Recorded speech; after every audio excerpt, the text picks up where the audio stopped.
मैं डॉक्टर जयशंकर शाही, associate professor Hindi विभाग, बाबू शोभाराम राजकीय कला महाविद्यालय अलवर, BA तृतीय वर्ष हिंदी साहित्य के प्रथम पत्र के अंतर्गत महाकवि अयोध्या सिंह उपाध्याय हरिऔध प्रणीत महाकाव्य प्रिय प्रवास के विभिन्न छंदों का अनुशीलन आपके साथ हम प्रस्तुत कर रहे हैं।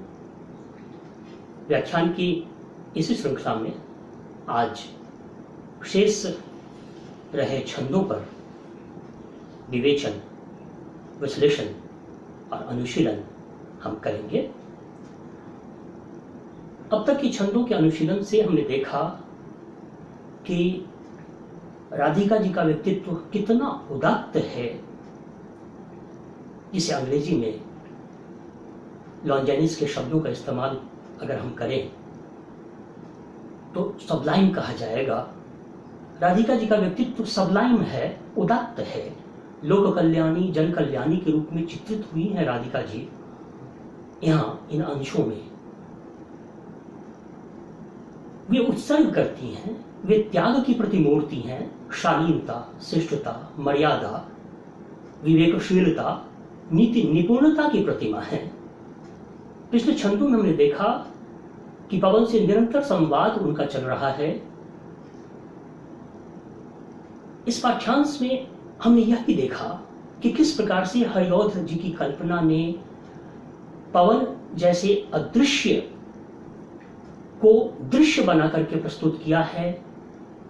पवन एक कैरेक्टर के रूप में, एक प्रभावशाली व्यक्तित्व के रूप में यहां प्रस्तुत हुआ है। यह हरिऔध जी की कल्पना का चमत्कार है। राधिका जी निरंतर संवाद कर रही हैं उस पवन दूत से, उस पवन दूतिका से। पवन एक व्यक्तित्व के रूप में, एक प्रभावी पात्र के रूप में, चरित्र के रूप में यहां उपस्थित है, जो अदृश्य है, लेकिन हमारे आपके सामने वह एक दृश्य पात्र के रूप में, एक चरित्र के रूप में उपस्थित हुआ है। यह एक अद्भुत परिघटना है, जिसे मानवीकरण कहा गया, अंग्रेजी में जिसे पर्सोनिफिकेशन कहा जाता है।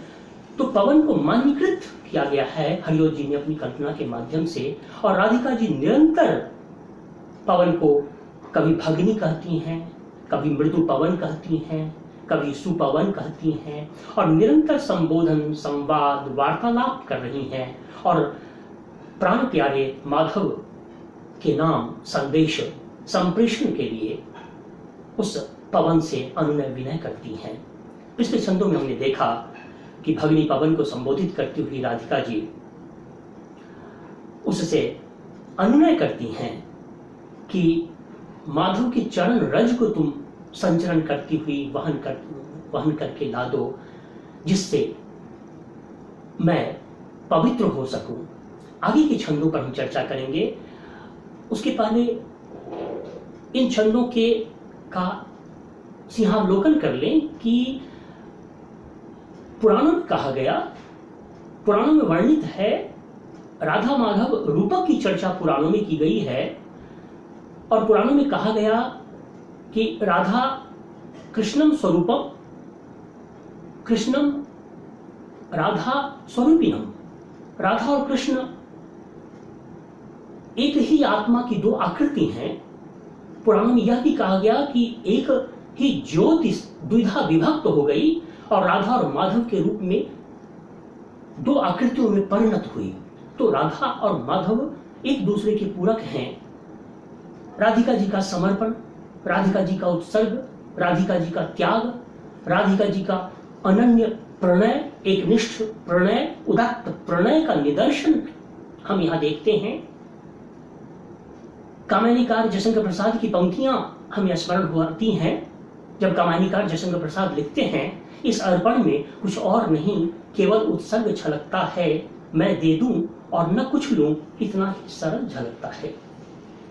आने वाले छंदों पर हम चर्चा करते हैं। राधिका जी के व्यक्तित्व के अन्य जो पक्ष हैं वो उद्घाटित होंगे इन छंदों में। राधिका जी पवन से निरंतर संवाद कर रही हैं। यह छंद संख्या 79 है। तू प्यारे का मृदुल स्वर ला मिष्ट जो है बड़ा ही, जो यूं भी है क्षरण करती स्वर्ग की सी सुधा को, थोड़ा भी ला श्रवण कुट में जो उसे डाल देगी, मेरा सूखा हृदय तल तो पूर्ण उत्फुल्ल होगा। मंदाक्रांता छंद, तत्सम शब्दों की प्रचुरता बहुलता, मंद मंद मंथर मंथर लय गति, मंदाक्रांता छंद की संवाद शैली, वार्तालाप शैली, तू से संबोधित करती हुई राधिका जी उस पवन दूतिका को और निवेदन करती हैं कि तुम प्राण प्यारे माधव के मधुर मिष्ट जो वचन हैं, वाणी हैं, जो स्वर हैं, उनको ही वहन करके संचरण करके तुम ला दो। उस उदात्त ध्वनि को, उस मधुर ध्वनि को मैं श्रवण कुट में डालूंगी और मैं कृतकृत्य हो जाऊंगी। मेरा सूखा हृदय तल उत्फुल्ल हो जाएगा, पल्लवित पुष्पित हो जाएगा। मेरा सूखा हृदय तल तो पूर्ण उत्फुल्ल होगा। रूपक अलंकार है। फिर से छंद का अनुशीलन करें। तू प्यारे का मृदुल स्वर ला, मिष्ट जो है बड़ा ही मिष्ट का अर्थ है मधुर, जो यो भी है क्षरण करती स्वर्ग की सी सुधा को। प्राण प्यारे माधव के जो स्वर हैं वो सुधा तुल्य हैं, अमृत तुल्य हैं, स्वर्गिक हैं, नैसर्गिक हैं। दिव्य वातावरण, भव्य वातावरण है इस पूरे अवतरण का। ध्वनि बिंब है, श्रवण बिंब है, जिसे अंग्रेजी में ऑडिटरी इमेजरी कहा जाता है। राधिका जी, आराधिका राधिका जी अभिलाषिनी हैं, अपनी अभिलाषा को व्यक्त कर रही हैं। हमने पिछले कालांशों में लगातार चर्चा की है कि शास्त्रकारों ने विरह की विभिन्न अंतर्दशाओं का वर्णन किया है। अभिलाषा, चिंता, स्मरण, गुण कथन, उद्वेग, प्रलाप, उन्माद, व्याधि, जड़ता, मूर्छा, मरण। यहाँ अभिलाषा और गुण कथन वाली मनोदशा, अंतर्दशा का निदर्शन हमें प्राप्त होता है। निरंतर अपनी अभिलाषा को प्रकट कर रही हैं पवन दूतिका के समक्ष आराधिका, उपासिका राधिका जी। अभी उन्होंने जो अभिलाषा व्यक्त की कि माधव के मृदुल स्वर को तुम संचरण करके, वहन करके मेरे पास ला दो, जिससे मैं अपने हृदय, सूखे हुए हृदय तल को मैं उत्फुल्ल बना सकूं। यह 79वां छंद है। 80वें छंद पर चलते हैं। पंक्ति शुरू होती है। भीनी भीनी सुरभि सर से पुष्प की पोशिका से, मूलीभूता अवनी तल में कीर्ति कस्तूरिका की, तू प्यारे के नवल तन की वास लादे निराली, मेरे ऊबे व्यथित चित्त में शांति धारा बहा दे। अपने व्यथित चित्त, राधा की जो व्यथा है माधव के वियोग में, राधा का हृदय जो विषाद मग्न है, दुख से परिपूर्ण है, वेदना से युक्त है, उसमें उसको शांति मिले, इसके लिए अभिलाषा व्यक्त करती हैं पवन दूतिका से कि प्राण प्यारे माधव के नवल तन की सुवास का वहन करके तुम मेरे पास ले आओ। प्राण प्यारे माधव श्याम के नवल तन का सौरभ जो सृष्टि के समस्त प्रसूनों के सुवास को उद्भासित करता है, माधव के नवल तन का जो सौरभ है वो कस्तूरी में जो सुगंध है उसका आधार है। राधिका जी के प्रणय का उदात्त और विराट स्वरूप हम यहां देख पा रहे हैं। राधिका जी का व्यक्तिगत प्रेम, राधिका जी का व्यष्टिगत प्रणय यहां समष्टिगत रूप में प्रसारित हो रहा है। उनके प्रणय का विस्तार हो रहा है पूरी सृष्टि में, पूरी वसुंधरा में जो प्रसून है उसके सुगंध में राधिका जी माधव के तन का सुवास का एहसास कर रही हैं।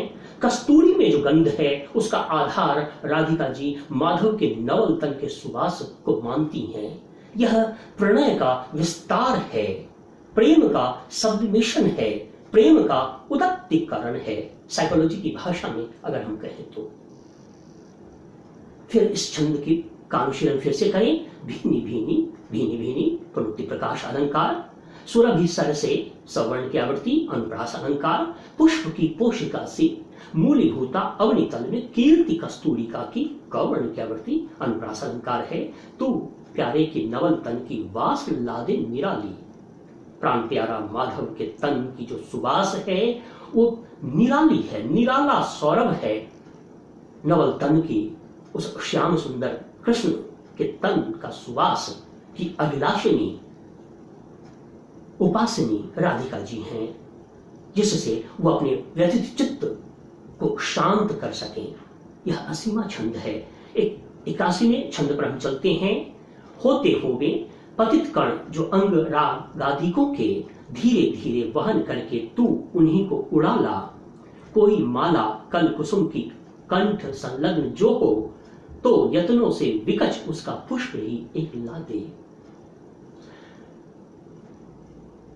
उपासनी राधिका जी अपनी अभिलाषाओं को प्रकट करती हुई पहले चरण रज की अभिलाषा करती हैं, उसके बाद माधव के मृदुल स्वर की अभिलाषा करती हैं, उसके बाद प्राण प्यारे कृष्ण के नवल तन के सुवास की अभिलाषा करती हैं।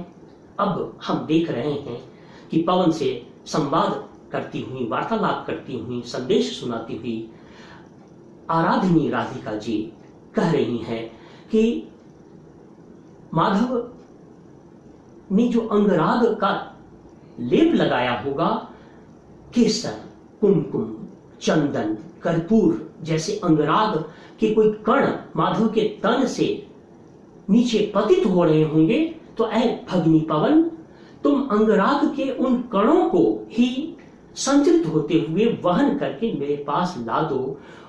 उसको ही पाकर मैं कृतकृत्य हो जाऊंगी, कृतार्थ हो जाऊंगी, धन्य हो जाऊंगी। राधिका जी का त्याग, राधिका जी का समर्पण, राधिका जी की मर्यादा, राधिका जी की शालीनता, राधिका जी की शिष्टता द्रष्टव्य है। होते हुए पतित कण जो अंग रागादिकों के धीरे धीरे धीरे धीरे नपुंसकलिंग प्रकाश अलंकार है, वहन करके तू उन्हीं को उड़ा ला। कोई माला कल कुसुम की कंठ संलग्न जो हो, राधिका जी पुनः अभिलाषा व्यक्त करती हैं कि ऐ भगनी पवन, माधव ने अपनी ग्रीवा में कोई माला धारण कर रखा होगा, उसके पुष्प को ही, उसके प्रसून को ही अपने प्रखर वेग से उड़ा करके वहन करके तुम मेरे पास ला दो। उस फूल को ही पाकर मैं कृतार्थ हो जाऊंगी, कृतकृत्य हो जाऊंगी, धन्य धन्य हो जाऊंगी। तो पंक्ति होते हुए पतित कण जो अंग रागादिकों के धीरे धीरे वहन करके तू उन्हीं को उड़ा ला। कोई माला कल कुसुम कवर्ण की आवृत्ति अनुप्रास अलंकार, कंठ संलग्न जो हो, तो यत्नों से विकच उसका पुष्प ही एक ला दे। एक पुष्प की अभिलाषा अनुराग्नि आराधिका राधिका जी को है। कितना बड़ा समर्पण, कितना बड़ा त्याग, कैसा उदात्त उत्सर्ग का निदर्शन यहाँ हो रहा है। राधिका जी के व्यक्तित्व का औदात्य यहाँ हम देख पा रहे हैं। वो परतुष्ट हो जाएंगी माधव के चरण रज को पाकर के, माधव के नवल तन के सुवास को पाकर के, माधव ने जो माला धारण कर रखा है उसका अगर एक पुष्प ही उन्हें प्राप्त हो जाएगा, उससे ही वो संतुष्ट हो जाएंगी, परितुष्ट हो जाएंगी। कितना निस्वार्थ प्रणय है राधिका जी का। अपनी भावनाओं को कैसे नियंत्रित कर रही हैं राधिका जी। लोक मंगल की साधिका राधिका जी हैं।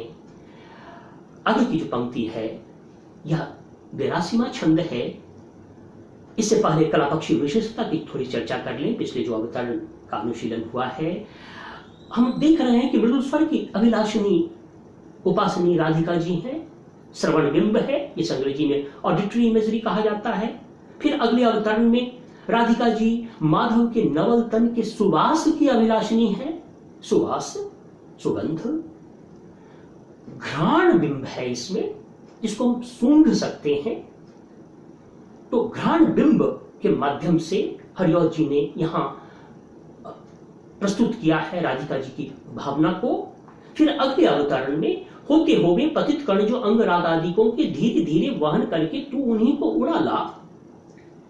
अंगराग के केसर, चंदन, कर्पूर का स्पर्श राधिका जी करना चाहती हैं। यहां स्पर्श बिंब है, तो बिंबों की छटा निराली है। हरिऔध कवि की कविता की कला की यह विशेषता है।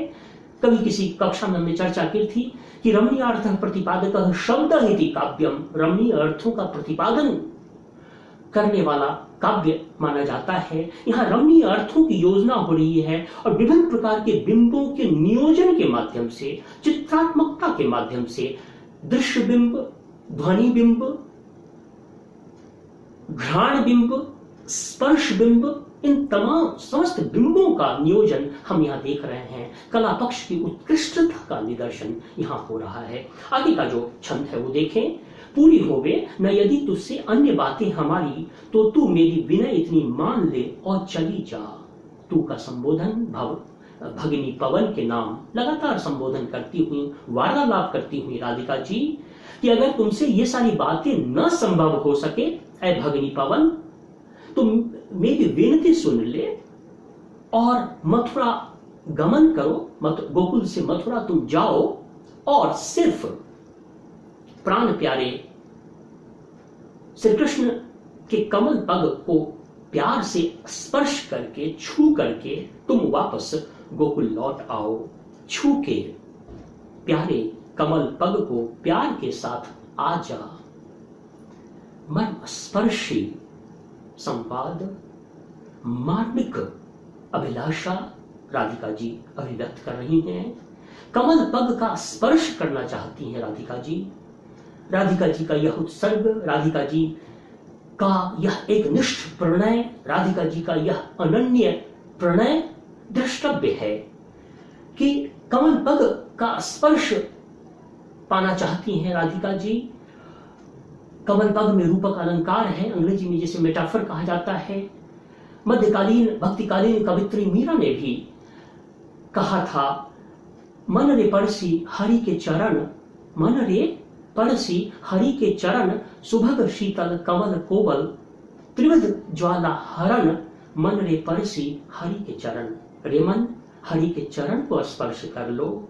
यह सुभग है, यह शीतल है, यह कमल के पुष्प के समान कोमल है और 3 प्रकार की ज्वालाओं का शमन करने वाला है।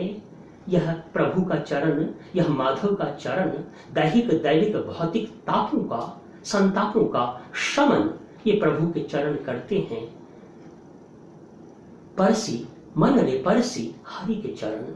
यहाँ राधिका जी की भी जो मनोकामना है कि कमल पग का स्पर्श करना चाहती हैं राधिका जी। फिर से उस वाक्य को देखें, छू के प्यारे कमल पग को प्यार के साथ आ जा। भगिनी पवन से संवाद करती हुई, विनती करती हुई राधिका जी जाऊंगी हृदय तल में मैं तुझी को लगा के। ऐ पवन, अगर तुम प्राण प्यारे माधव के चरण कमलों का प्यार से स्पर्श करके, नमन करके, चरण कमलों को स्पर्श करके, छू करके तुम वापस मथुरा से गोकुल आओगी, तो तुम्हारा साहचर्य, तुम्हारा सानिध्य, तुम्हारे स्पर्श से ही मुझे ऐसा आनंद का अनुभव होगा, मुझे ऐसा हर्ष होगा, मुझे ऐसा एहसास होगा कि माधव का स्पर्श मुझे मिल रहा है, माधव का सानिध्य साहचर्य मुझे मिल रहा है। राधिका जी की यह मार्मिक उद्भावना, राधिका जी के मन की अभिलाषा का प्रकटीकरण हम यहाँ देख रहे हैं। छू के प्यारे कमल पग को प्यार के साथ आजा, जी जाऊंगी हृदय तल में मैं तुझी को लगा के। ऐ पवन, तुम्हारा स्पर्श पाके ही मैं जीवित हो जाऊंगी। अत्यंत मर्मस्पर्शी यह संवाद राधिका जी का। अगला और अंतिम छंद इस पाठ्यांश का, जो 83वां मंदाक्रांता छंद है। पंक्ति शुरू हो रही है, भ्रांता होके परम दुख और भूरी उद्विग्नता से लेके प्रातः मृदु पवन को या सखी आदिकों को यों ही राधा प्रकट करती, नित्य ही वेदनाएं चिंताएं थी चलित करती, वर्धिता थी व्यथाएं। इस अवतरण में करुण रस का आप्लावन है, प्रसाद गुण है, मंदाक्रांता छंद है, तत्सम शब्दों की बहुलता है, प्रचुरता है। और यह छंद जो परिणति का छंद है इस पाठ्यांश का, हम आपको स्मरण दिलाना चाहेंगे कि पवन संदेश का यह पाठ्यांश जिसकी शुरुआत हुई थी रो रो चिंता सहित दिन को राधिका थी बिताती, और इसकी परिणति हो रही है भ्रांता होके परम दुख और भूरी उद्विग्नता से लेके प्रातः मृदु पवन को या सखी आदिकों को यो ही राधा प्रकट करती नित्य ही वेदनाएं, चिंताएं थी चलित करती वर्णिता थी व्यथाएं। दुख से इस पाठ्यांश का प्रारंभ हुआ था और दुख में ही इस पाठ्यांश की परिणति हो रही है, पूर्णाहुति हो रही है। किसी कवि ने जब कहा अधर पर मुस्कुराहट है, नयन से नीर बहता है, अधर पर मुस्कुराहट है, नयन से नीर बहता है, हृदय से हूँ हंस पड़ती, उसे जब गीत कहता है। यह जो गीत है प्रिय प्रवास का, कि यह जो कविता है दुख से भरा हुआ, राधिका जी के अश्रु से सिक्त सारे के सारे वर्ण, समूचे शब्द का अवलोकन हम यहां कर रहे हैं। इस छंद में हरिओ जी कह रहे हैं कि भ्रांता होके परम दुख, भ्रमित होकर के, भ्रांत होकर के राधिका जी और परम दुखी हैं माधव के वियोग में, और उद्विग्न हैं। उद्विग्नता का चित्रण, दुख का चित्रण, भ्रांति का चित्रण, और आगे लेके प्रातः मृदु पवन को या सखी आदिकों को राधिका जी प्रातःकालीन मृदु पवन के साथ वार्तालाप करती होती हैं, या सखियों के साथ, सहचरियों के साथ, अंतरंग सखियों के साथ वार्तालाप करती होती हैं। नित्य दिन उनकी यह क्रिया है कि माधव के वियोग में मेघ सी कांति वाले देवात्मा श्याम के विरह के दारुण क्षणों को जीती हुई राधिका जी मृदु पवन से संवाद करती होती हैं, या सखियों के साथ संवाद करती होती हैं। परम दुखी हैं, उद्विग्न रहती हैं, भ्रांता रहती हैं। यूं ही राधा प्रकट करती नित्य ही वेदनाएं, अपनी वेदना को प्रकट करती रहती हैं। चिंताएं थी चलित करती, और उनका हृदय चिंतातुर है, जिससे वो विचलित होती रहती हैं, अशांत होती रहती हैं। वर्धिता थी व्यथाएं, और उनकी व्यथा निरंतर बढ़ती ही जाती थी। माधव के, श्री कृष्ण के वियोग जनित, प्रवास जनित यह जो वेदना है वह निरंतर उसकी वृद्धि होती जाती थी। जब कभी आदिकाल के कवि विद्यापति ने कहा सखी है हमर दुखक नहीं और, विद्यापति की नायिका कहती है कि सखी है हमर दुखक नहीं और महादेव वर्मा ने जब कहा मैं नीर भरी दुख की बदली, वेदना में जन्म करुणा में मिला आवास, तो यह संपूर्ण अवतरण के अवगाहन से हमने देखा कि पवन संदेश पाठ्यांश की शुरुआत भी वेदना से हुई थी, और पवन संदेश पाठ्यांश की परिणति भी वेदना में, विषाद में हो रही है। दुख से कविता की शुरुआत हुई है और दुख में ही कविता की परिणति हो रही है। यह एक अद्भुत विलक्षण स्थिति हम देख पा रहे हैं। इस तरह से पवन संदेश कविता की समाप्ति होती है।